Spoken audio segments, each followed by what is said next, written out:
Are you ready to hustle? I need to hustle. Welcome to The Hustle with Justin Harrison, the ultimate podcast for money motivation and inspiration. So in this season of The Hustle, we are focusing in on people's personal finance questions. And today we have a young hustler with us from Durban, and he's got some questions lined up for me. So Joshua, welcome to The Hustle. Let's jump right in. What's your first question?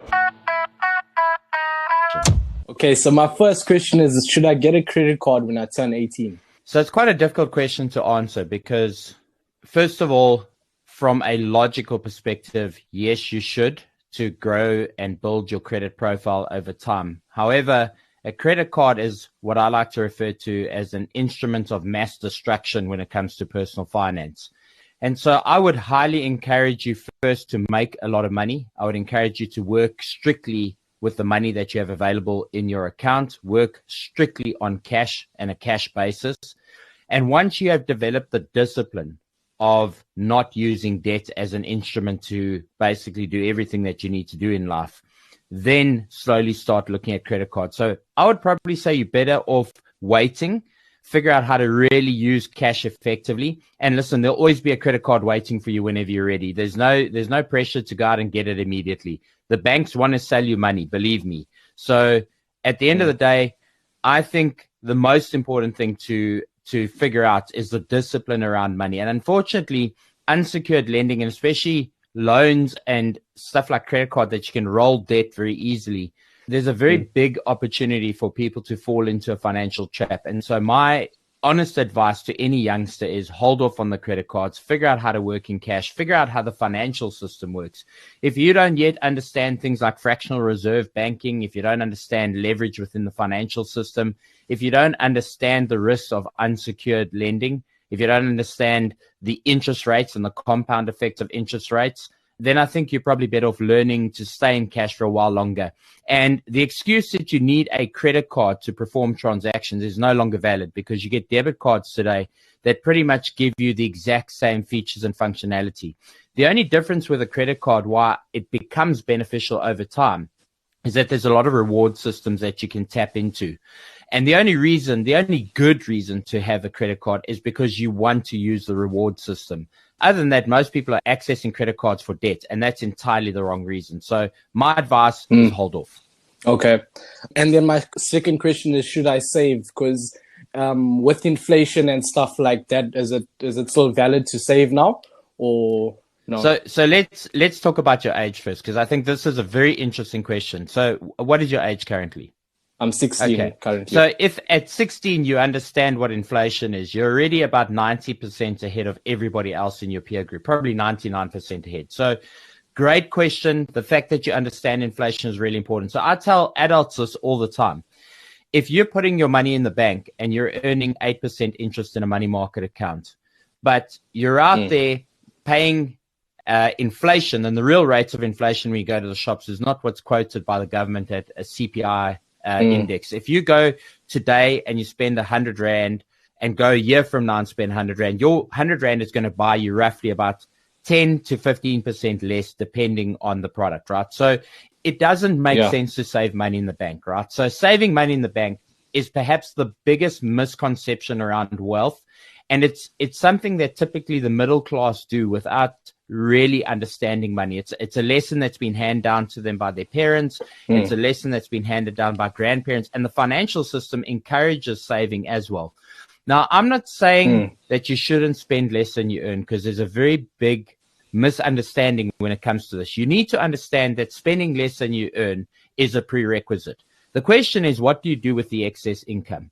So you definitely need to build up capital. So for me, saving is about building up capital in the short term. Anything from 0 months to a year, you build up capital. That's saving. Now, whether you get a rate of return on it is not actually important. Whether you get 5% or 6%, it's really not that important. What is important is that you develop the habit of saving money. Now the question is, what do you do with the money when you've got it? Wealthy people understand intrinsically that you put your money in the bank. Not only is there risk in the financial system, because the banks might not actually have the money that you're putting in the bank, right?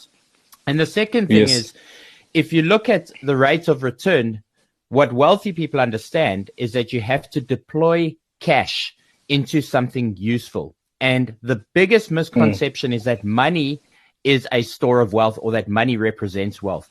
Money is a medium of exchange. It's how I pay for services from you and you pay for services from me. It's a medium of exchange. But understand that it is not an asset. It is not a vehicle to hold money and to do something useful with it. So in order to really make your money work, you have to deploy capital. You have to take your cash that you've saved and put it in an asset or an instrument that is going to generate a return above inflation. And when I say to people, when you invest, you must never invest to make money. You must invest to stay ahead of inflation. So if you've got R1 million today, the objective is not to turn it into 2 million rand through investing. The objective is to beat inflation every single year, so that the 100 rand that you have in your pocket today buys you the same value a year from now. Okay. And what you need to understand about the financial system is the financial system broadly throws terms at people. And so people think that having cash in the bank is a measure of wealth.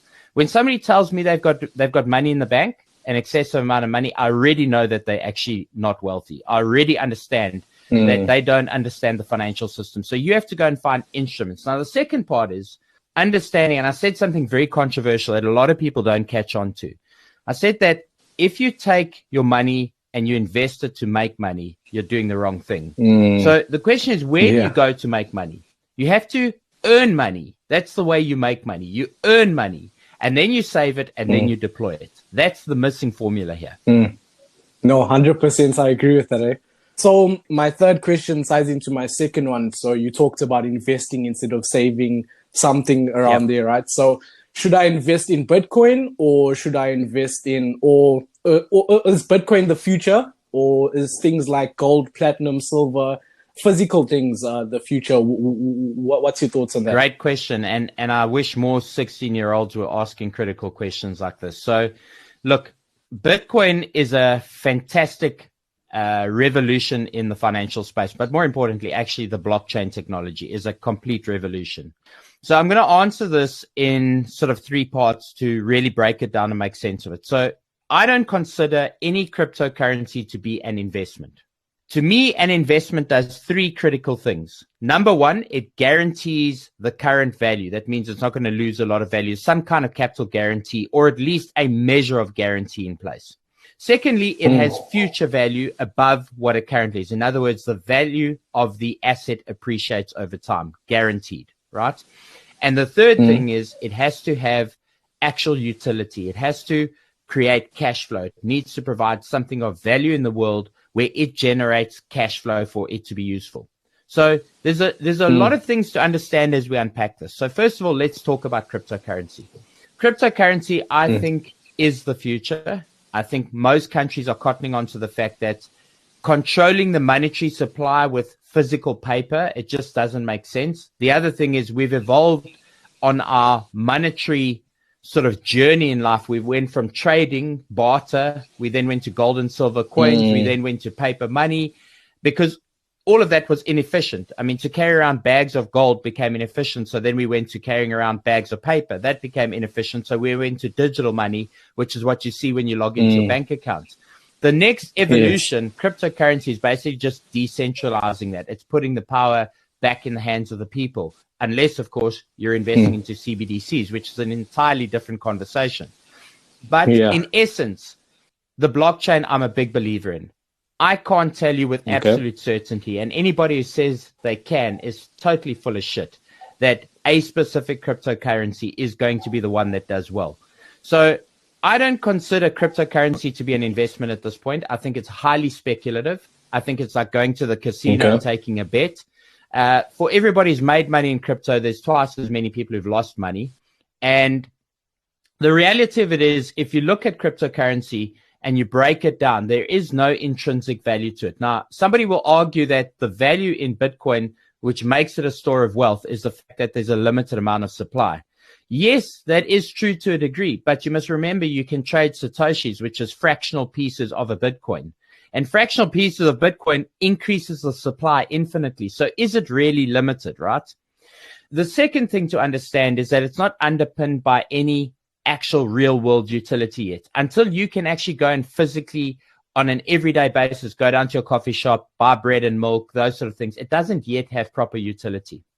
So if you look at the number of cryptocurrency projects in existence, there's currently about 300 to 400 new cryptos that come onto the market every single month at the moment. And to try and figure out which one's going to win, I think is a very, very, very difficult equation to measure out.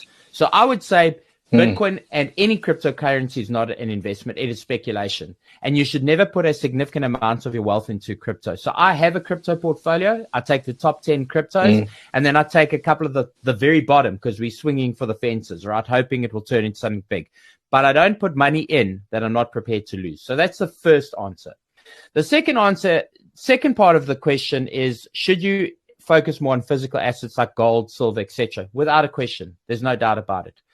Gold as a store of wealth is going to do very well. Silver is going to do very well because it has real world utility.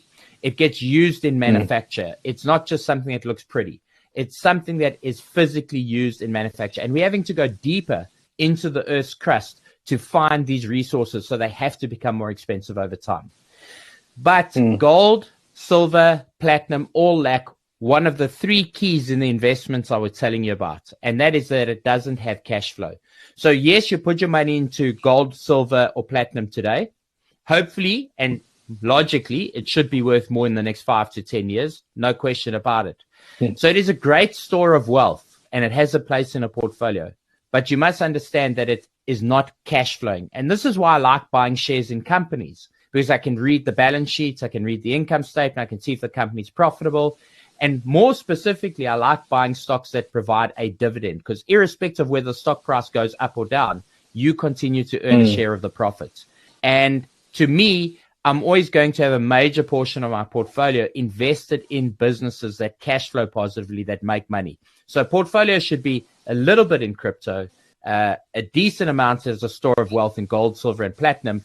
And then the majority should be deployed into assets that generate you a physical return, like investing in companies, like getting involved in crowd-funded projects, like buying a share of a farm, buying livestock, buying into a portion of a solar farm. There's lots of options out there.